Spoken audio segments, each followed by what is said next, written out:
भाई थोड़ा पीछे हो जाओ।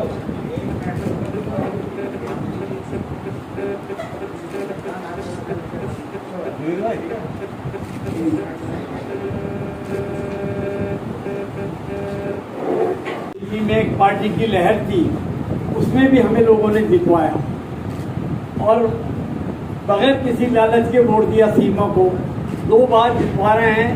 एंटी इनकम्बेंसी का खतरा था, लेकिन इतना वोट अचानक निकले कि हम सोच भी नहीं सकते थे कि ये होगा। जहाँ से उम्मीद थी, कई जगह ऐसा टिकट उन्होंने दिया था कि जिसे लोग वोट को खरीद सकें, देख सकें, बाइक को ले चुके, लेकिन लोगों ने सब कुछ ठुकराया। 4 कैंडिडेट दिए यहाँ पर, एक विधायक जी ने अपने घरवाली को लड़ाया। इसके बावजूद लोगों ने, मुझे ये महसूस हुआ कि लोग अब रिजल्ट चाहते हैं। नौजवान बच्चे वो चाहते हैं कि आपको हमने वोट दिया है तो आपने हमें क्या चीज़ दी है। तो हमारे पास देने के लिए कुछ नहीं था सिवाय ऑनलाइन, क्योंकि साइबर कैफ़े में 500, 1000, 1500 और सारे फार्म गलत भरते थे, वो रोती थी। तो इसके अलावा हमारे पास कोई रास्ता नहीं था कि हम ऑनलाइन काम करके उन वोटरों को अपना जो है वो उनको थैंक्स करें या उनको ये प्रोफाइल दें। तो हमारा ऑनलाइन काम जो है वो हुआ है कि, और जो बजट कॉर्पोरेशन का थोड़ा बहुत मिला था वो सीमा ने हेल्थ में लगा दिया, क्योंकि कोरोना की प्रॉब्लम थी, इनका दिमाग उसी तरफ लगा हुआ था। तो इसलिए थोड़ी बहुत आम गलियों में या लोगों में हमने कहा ये एमएलए करेंगे, फिर भी हमने वो काम किए। लेकिन जो बेसिक काम था, हमारी कोशिश रही है कि हर घर में राशन कार्ड, हर घर के डॉक्यूमेंट ठीक हो, हर घर के राशन पेंशन हो। तो सरकार ने दिए, हमने कुछ नहीं दिया अपनी तरफ से। हमारा काम था कि जो हम उनका ऑनलाइन फॉर्म करें वो वापस ना आए, ऑब्जेक्शन नहीं लगे, वो हमारे एक्सपर्टों ने काम किया है। बहुत बहुत शुक्रिया। मैं मोदी भाई जी से कहूँगा कि 2 मिनट आप अपने ख्याल। धन्यवाद। पहले तो हमारे जो सारे पत्रकार बंधु यहाँ पे उपस्थित हैं, मैं उनका बहुत बहुत धन्यवाद करना चाहता हूँ। और आप लोग यहाँ आए, आपका दिल से बहुत बहुत शुक्रिया। लेकिन आप लोग बहुत ज़रूरी हैं हमारे लिए। आप लोगों के माध्यम से ही जो हमने काम किए हैं हम जनता तक पहुँचा सकते हैं। जो हमारे अच्छे काम हैं कांग्रेस के, जो हम लगातार करते रहे हैं, तो आपकी हमें बहुत ज़रूरत पड़ती है। तो मैं उम्मीद करता हूँ अपनी दया दृष्टि आप हम पे बनाए रखेंगे। और इसलिए बनाए रखें क्योंकि वाकई में जो यहाँ काम, इस वार्ड की मैं बात करता हूँ अभी, जो जिया साहब ने पहले और जो सीमा जी करते हैं, वो वाकई काबिले तारीफ है। जो इनका कंप्यूटर का सिस्टम है, जो तकनीक का ये इस्तेमाल करते हैं, इसका मतलब है इनकी सोच बड़ी पॉजिटिव है। ये नए नए तरीके देखते हैं कैसे हम लोगों की मदद कर सकते हैं। और ये जो काम है, जो ऑनलाइन आपके आधार कार्ड अप्लाई करवाना या राशन कार्ड बनवाना या आपके इन्होंने पेंशन बनवाई है, ये लोगों की ज़िंदगी से जुड़े हुए मुद्दे हैं। अगर हम इन लोगों को सहूलियत देते हैं, उनकी तकलीफ़ें दूर करने की कोशिश करते हैं, उनकी ज़िंदगी आसान होती है। नहीं तो लोग इसी में फंसे रहते हैं, भाई मेरा वोटर कार्ड नहीं बन रहा, आधार कार्ड नहीं बन रहा, पेंशन जो बहुत ज़रूरी होती है लोगों के लिए, राशन कार्ड जो बहुत ज़रूरी होती है। वाकई में आप जितना काम करते हैं, और मैं तो इनका बड़ा बारीकी से काम देखता हूँ, और मैं सच बात बोलूँगा, इनसे मैं प्रेरणा भी बहुत लेता हूँ। नहीं, ये एक सच्चाई है। देखिए, मैंने इनका काम करने का तरीका देखा। ये गुपचुप बहुत काम करते हैं, जो ज़मीनी काम होता है, शोर ज़्यादा नहीं करते, लेकिन जो वाकई में काम होते हैं वो करते हैं, और इंडिविजुअल लेवल पे करते हैं। तो जिस घर में आप किसी व्यक्ति का काम करोगे, वो कभी नहीं भूलता। उसको फिर प्रचार से इतना मतलब नहीं होता कि झंडे किसके ज़्यादा है, शोर कौन मचा रहा है, या पर्चियाँ काट के उछाल कौन रहा है इलेक्शन में। उससे ज़्यादा फ़र्क पड़ता है जब मेरे को ज़रूरत थी, क्या वो आदमी मेरे साथ खड़ा रहा था या नहीं खड़ा था। तो जिया साहब के बारे में, सीमा जी के बारे में मैं ये ज़रूर कह सकता हूँ, ये हमेशा अपने जो इनके इलाके के लोग होते हैं, जो कॉन्स्टिट्यूएंट्स होते हैं, उनके साथ खड़े रहते हैं। तभी तो है ना, कोई तो वजह होगी ना कि इतना, जब हालात इतने अच्छे नहीं थे तब भी लगातार 3 बारी जीतना, वो भी दिल्ली जैसे शहर में, यहाँ कांग्रेस की मानते हैं पोजीशन कम हुई थी, इतना आसान काम नहीं। कोई एक बारी जीत जाता है, कोई 2 बारी जीत जाता है, फिर हार जाता है, लेकिन लगातार 3 बारी जीता, वो भी मटिया महल जैसे क्षेत्र में जिसकी आपको बाकी भी पूरी कहानी पता है। तो ये वाकई मैं सिर्फ दिल से बोल रहा हूँ, काबिले तारीफ है। और कांग्रेस को ऐसे मजबूत जमीनी नेताओं की जरूरत है। ये एक प्रेरणा सूत्र है और भी कॉर्पोरेटर्स के लिए या जो कांग्रेस में काम करते हैं कि जमीन में काम कैसे किया जाता है।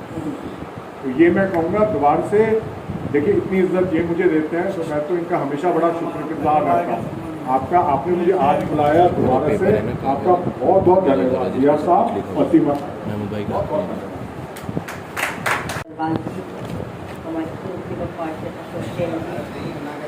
मेरे बड़े भाई महमूद अजीज और यहाँ बैठे मेरे सारे बड़े भाई, मैं आपका शुक्रिया अदा करती हूँ, आप मुझे यहाँ पर आए।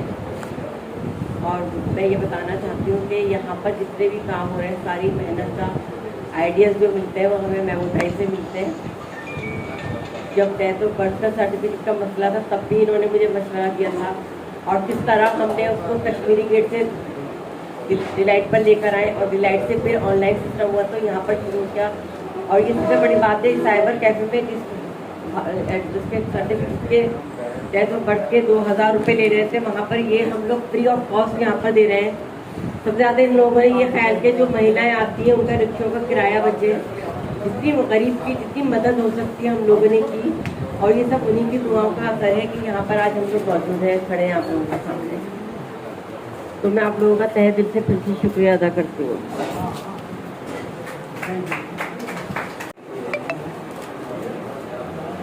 देखिए ऐसा इलेक्शन का दौर है, मैं आपको बता रहा हूँ मेरे लिए भी आज यहाँ आना बहुत बहुत मुश्किल था।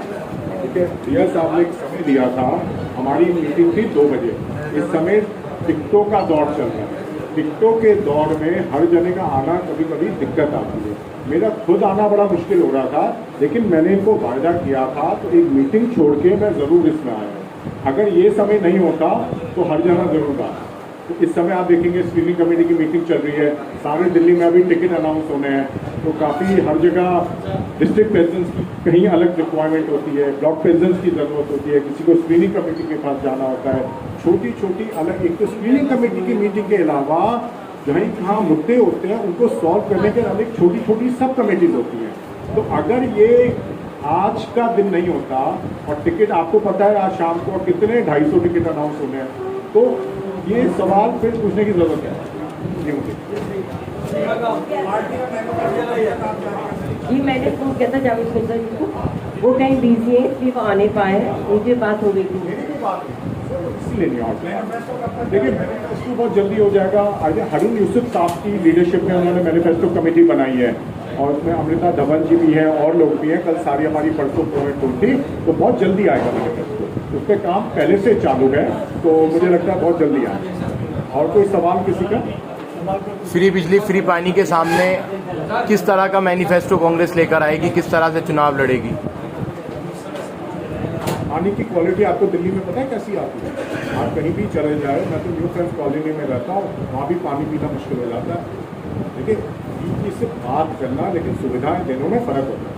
बिजली के आपको पता है ना हालात क्या है दिल्ली, तो जो कमर्शियल चार्जेस लगते हैं वो भी तो हम ही लोग दे रहे हैं। कभी किसी ने सोचा है अगर कमर्शियल चार्जेस इतने हाई कर दो तो जो कमर्शियल चार्ज करने वाला जो चीज़ें बना रहा है वो दाम कहाँ से निकालेगा? कहाँ से निकालेगा? जो चीज़ बेच रहा है उससे, और वो खरीद कौन रहा है? आम आदमी खरीद रहा है। कभी किसी ने सोचा है इसके ऊपर? देखिए ये बहुत महत्वपूर्ण सवाल है जो हमें सोचना चाहिए। कभी कभी क्या होता है, कान इधर से ना पकड़ के इधर से पकड़ लो, बात तो वही है। दूसरा जो गवर्नमेंट का रेवेन्यू आ रहा है, मुझे एक बात बताइए ना, दिल्ली में किस चीज़ के हालात पिछले 8 साल में सुधरे हैं?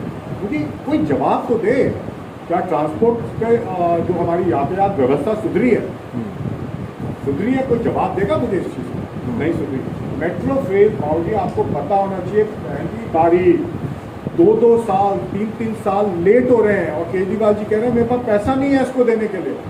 पोल्यूशन की आपको हालात पता है। देखिए झूठ कैसे खुलता है।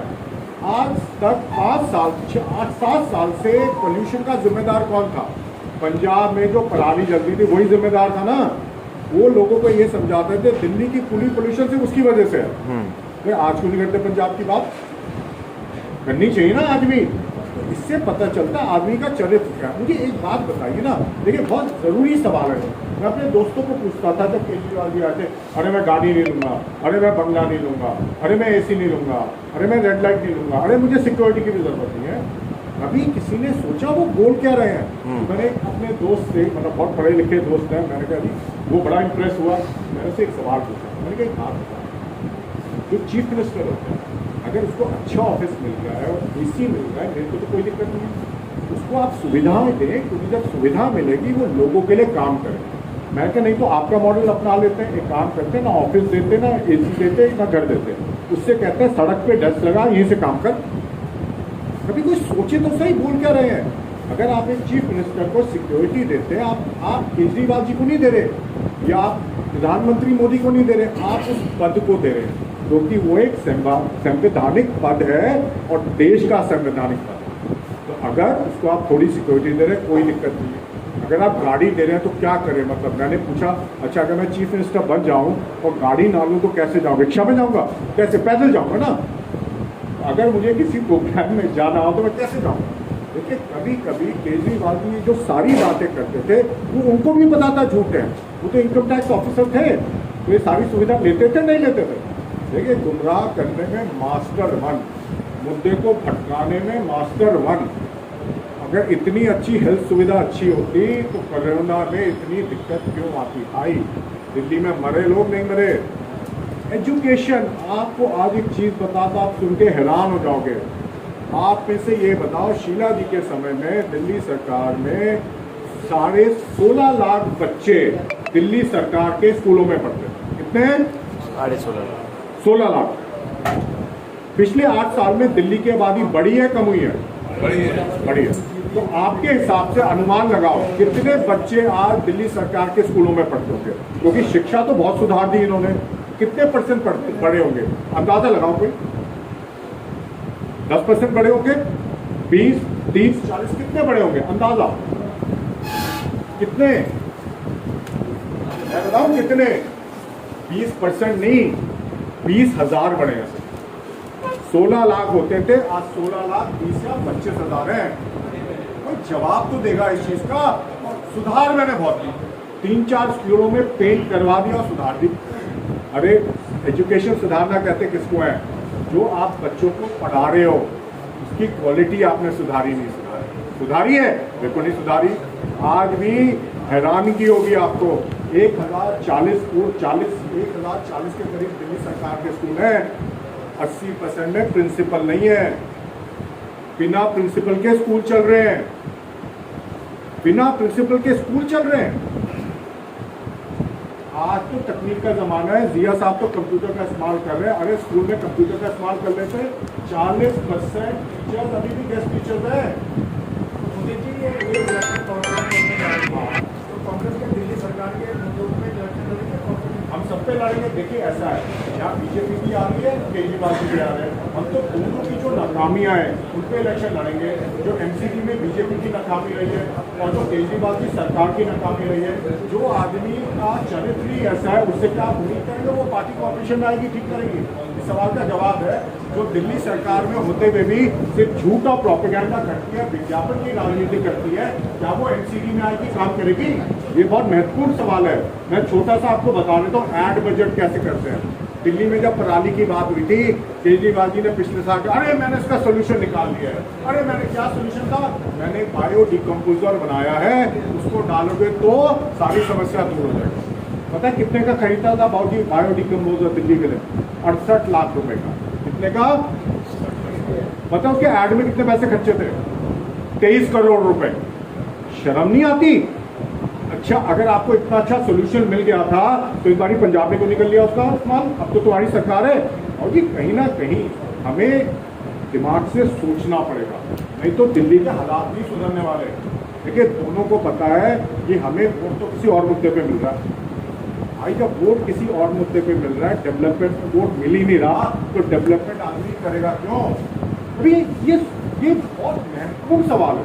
ये तो आप कांग्रेसियों से भी पूछे, मुझे कोई दिक्कत नहीं है, लेकिन तर्क से पूछे तो सही।